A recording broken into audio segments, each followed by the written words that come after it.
Olá, seja bem-vindo à terceira aula da nossa Club Class, do nosso clube de oratória, ou curso de oratória, na verdade, eu confundi com clube, né? O curso de oratória para empreendedores. Espero que esse conteúdo possa te ajudar a melhorar a sua comunicação na área pessoal e profissional, no seu negócio. A gente vai aprender hoje sobre instrumentos da comunicação. Língua, voz e corpo. Esse é o teor da nossa aula hoje. Para que uma pessoa seja um bom profissional, um perito naquela área, ela precisa saber usar bem as ferramentas. Você já imaginou se você fosse se consultar com um médico e na hora de ele olhar o seu pulmão, não soubesse colocar o estetoscópio? Não soubesse usar as ferramentas que ele usa, né, para a profissão dele, para o trabalho dele? Ou se você fosse fazer uma cirurgia e o médico não soubesse sequer o que é um bisturi? Ih, eu não sei usar isso aqui não. Você ia sair correndo da sala de cirurgia. Não dá para confiar em quem não sabe usar a ferramenta do trabalho da própria pessoa. Uma pessoa que trabalha com algo tem que conhecer e saber usar as ferramentas do trabalho dela. É isso que você precisa entender. Léo, o que é que isso tem a ver com comunicação, Léo? É que para se comunicar bem, existem ferramentas, instrumentos de comunicação. E 3 desses instrumentos são esses que a gente vai abordar na aula de hoje. Tá, pessoal? A gente vai aprender como usar bem a língua, a voz e o corpo. Primeiro passo para você usar bem sua voz. A voz é o segundo tópico, né? Mas é hidratar a garganta, beber água, né? Então, se você está aí assistindo, maratonando as nossas aulas aí, se estiver com a garrafinha do lado, hidrata a garganta, não tá? Dá pausa e vai lá beber água, porque isso é muito importante. Principalmente se você fala muito, né? Se você precisa usar bastante a sua voz. Primeiro instrumento da comunicação. Primeiro instrumento da comunicação é a língua. E quando se fala língua, eu não tenho aqui em mente o órgão que fica dentro da nossa boca. Eu tenho em mente o idioma. É disso que a gente está falando.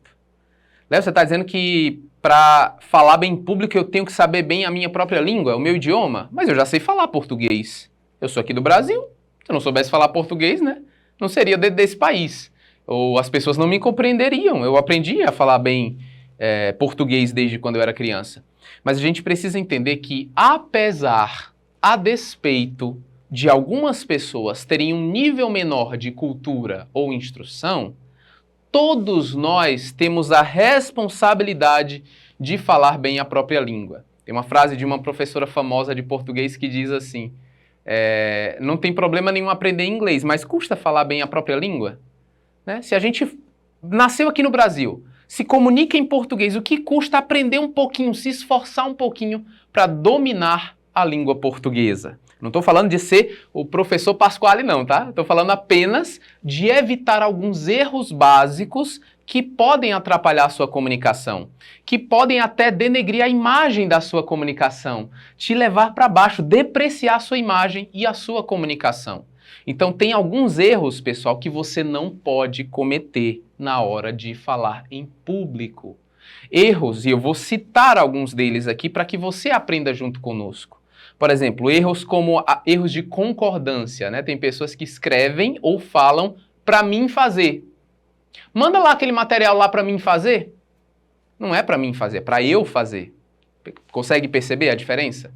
Torna sua comunicação mais carismática, mais simpática, mais... Não é nem carismática e simpática, usei o termo inadequado. É mais fluida, mais leve. Consegue perceber? Outro erro que algumas pessoas cometem são erros de pronúncia. Como, por exemplo, falar registro. Eu vou fazer aqui um registro. Não é registro, é com G de geladeira. Registro. Percebeu? Registro. Agora o Léo está dando aula de português. É para a gente aprender que alguns erros básicos de português a gente precisa evitar. Você sabe a diferença entre os pronomes me e mim, quando você vai escrever?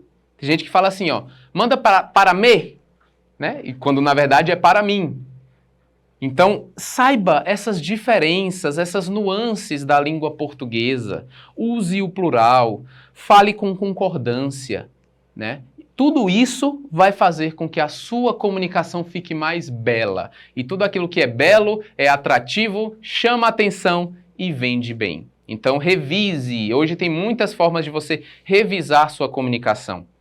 Aumentar o vocabulário, né? Será que você tem um vocabulário ali limitado de palavras?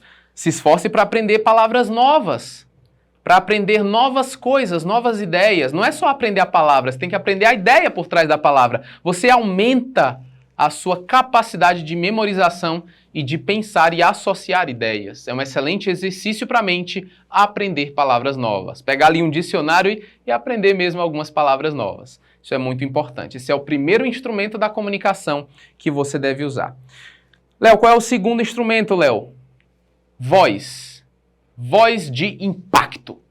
Uma voz firme, assertiva, convicta, mas que possa ser ao mesmo tempo cativante, encantadora, sedutora.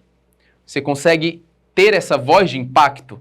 Será que a sua voz, e aqui a gente volta lá no conteúdo da aula 1, você tem vergonha? Você acha ruim, feia a sua própria voz?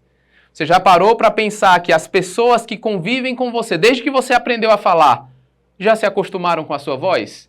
Que o problema está na sua cabeça? Se acostume com a sua voz. Se acostume com o seu timbre, tom, volume. E dessa forma, você vai perder essa trava que muitas pessoas têm com a própria voz. Não permita que isso te impeça de se comunicar. Tenha uma voz de impacto. Léo, como é que eu posso melhorar a minha voz? Eu já aceitei minha voz. Eu não gosto muito não, acho feia, mas já entendi que é essa voz que Deus me deu e quero usar ela melhor. Como é que eu posso fazer? Você pode fazer alguns exercícios. Por exemplo, de alongamento vocal antes de falar. Como é que é isso, Léo? Alongamento vocal. Então você pode alongar a região do seu pescoço. Por exemplo, aquele alongamento que você faz na academia, para o lado, para o outro, né? Rodando a cabeça, girando. Esses exercícios, que parecem ser só para a nuca, para o pescoço, né, quando você está tenso, serve também para a garganta. Outra coisa essencial para ter boa voz: água, hidratação. E evitar alguns tipos de alimentos, como ácidos e laticínios. Leite, chocolate, antes de falar, claro, né? Se você gosta, eu também sou louco por doce, louco por chocolate, mas antes de falar em público, evite esses alimentos. O próprio café. Cafezinho irrita a garganta, pessoal. Mas a água é uma excelente forma de você hidratar sua garganta. Vou até aproveitar aqui para hidratar minha garganta. E aí tem um outro problema que algumas pessoas têm, que é aquela velha engasgada, sabe? Quando tem ali uma saliva, alguma coisa na sua garganta e você quer limpar a garganta. O que é que você faz? Não faça isso. Não faça. Eu sei que é difícil. Eu já fiz. Eu fiz um pouquinho antes de começar a gravar as aulas. Eu fiz isso. Mas não pode fazer. Isso irrita ainda mais a sua garganta. Quer hidratar a garganta? Quer limpar a garganta? Água. Sempre opte pela água em vez do pigarro. Isso irrita a garganta. Eu estou até fazendo para demonstrar e estou irritando minha garganta. Não devia estar fazendo, né? Mas existe ainda outra coisa que você pode usar para limpar a sua voz, para cuidar da sua voz, que é comer uma maçã. Se você tem algum amigo, algum conhecido fonoaudiólogo, pergunta para ele: é verdade que maçã limpa a garganta e melhora a voz? Ele vai dizer que sim. Porque, de fato, a maçã não só vai fazer com que você mastigue e melhore a sua articulação, como tem uma função adstringente. E aí vai limpar a garganta. Então, comer uma maçã é uma excelente forma de, antes de começar a falar, limpar a sua garganta e melhorar o impacto que a sua voz pode causar. Certo, pessoal? Primeiro aspecto, a gente aprendeu cuidar bem de usar a língua, o idioma português, saber falar bem, né? Evitar os erros básicos de português. Segundo, voz, cuidar da voz, aceitar a própria voz e ter uma voz firme, projetar a própria voz. E aqui envolve também a sua posição de cabeça, tá, pessoal? Né? Tem pessoas que falam muito encurvado. Não, coloca os ombros para trás, ergue essa cabeça, né? Levanta, tinha um meme antigamente, levanta a cabeça, princesa, rainha, alguma coisa assim, né? Então isso se aplica a todos nós, levanta a cabeça. Se você quer se comunicar de forma impactante, tem que assumir essa postura confiante sem ser arrogante, mas confiante e convicta. E isso vai impactar na sua voz também. E agora, o terceiro instrumento de comunicação, que é o corpo, pessoal, o resto do nosso corpo. Vocês podem perceber que em todas as aulas aqui, desde o começo do nosso conteúdo, a gente tem gesticulado muito, feito expressões faciais. Eu tenho dado um passo para um lado, outro passo para o outro. O que significa isso, Léo? Por que você se mexe tanto? Primeiro que eu sou muito hiperativo, né? Já está na minha personalidade um pouco disso. Mas é lógico que a gente precisa explorar esse aspecto na comunicação, expandir os gestos. Tem pessoas que vão fazer gestos e fazem só assim, ó. Levanta aqui, ó, a mãozinha que eu vou fazer até ali para aquela câmera ali, ó. Né? Vou vir bem para cá, acho que dá para ver aqui. Então a pessoa levanta só a mãozinha aqui, ó. Não é para ser assim. Você tem que realmente, não é só levantar a mãozinha. Você precisa fazer gestos abertos, né? Elevar a sua comunicação, dar um passo para trás, avançar na sua comunicação. Tudo isso faz você dominar o espaço, o território. Então, faça gestos, e é muito importante fazer gestos e expressões em harmonia com o que você fala. Imagina, por exemplo, que eu esteja aqui falando com vocês e eu diga assim, aí, depois de muito tempo, eu consegui avançar na carreira.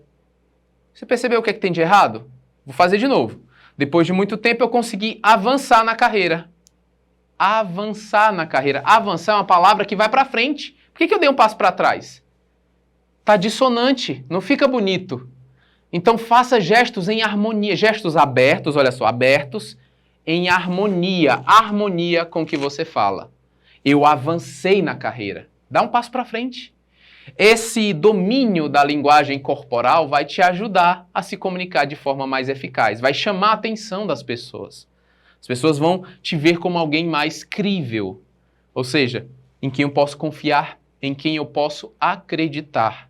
E tem gestos que você tem que evitar. A gente vai agora falar sobre gestos da linguagem corporal, coisas que o nosso corpo fala que a gente não quer que ele fale. Quer ver? Primeira coisa, isso aqui serve na maioria dos casos. Existem exceções, mas na maioria dos casos você deve evitar. Cruzar os braços. Cruzar os braços, muitas vezes, pode ser sinal de fechamento. Você está fechado, a pessoa está falando, você não aceita o que ela está falando. Aí você cruza os braços. Pode ser em outros contextos sinal de concentração, né? Há um debate sobre isso. Mas se você está falando para a audiência, não cruza os braços. Não põe as mãos para trás, não coloca as mãos no bolso. Para colocar a mão no bolso, você vai esconder a mão. Existe uma reação que os psicólogos relatam, reação muito comum que nós temos, chamada lutar ou fugir. Quando você conhece uma pessoa a primeira vez, você fica, será que essa pessoa pode ser algum tipo de ameaça para mim? E uma das coisas que sinaliza uma possível ameaça para a nossa mente é as mãos escondidas. Você tem que estar com as mãos abertas. Por que mãos escondidas? Porque eu não sei o que é que a pessoa tem na mão. Se ela tiver uma arma, se ela tiver algum instrumento que possa me ferir. Léo, você está ficando doido, eu não penso nisso não. Pensa. Inconscientemente você pensa isso. Todos nós temos esse pensamento. Uma pessoa que não mostra as palmas das mãos é uma pessoa menos confiável para cada um de nós.